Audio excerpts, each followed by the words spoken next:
Ito yung Balatinaw rice o black pearl na nabibili natin. Dating tinatanim natin sa mga bukid natin dito. Pag ito'y nagawa bilang isang tapoy ay mabango siya. Kakaiba yung aroma. Isasaing na natin siya ng half cook. Alright.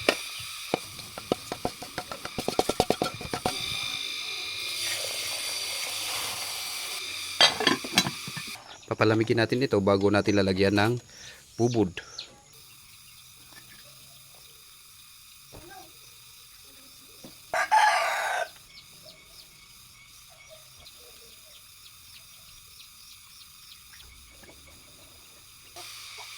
Ito naman yung tube kung saan natin extract yung tubig pagka hinarvest na natin ito. Ito ay nasanitize natin through heat.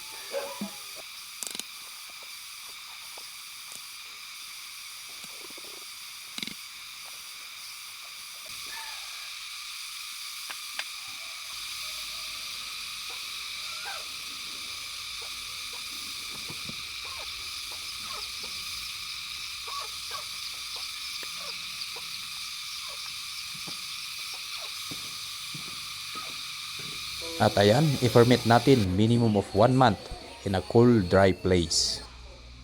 Hanggang sa muli, mabuhay po at ingat po tayong lahat.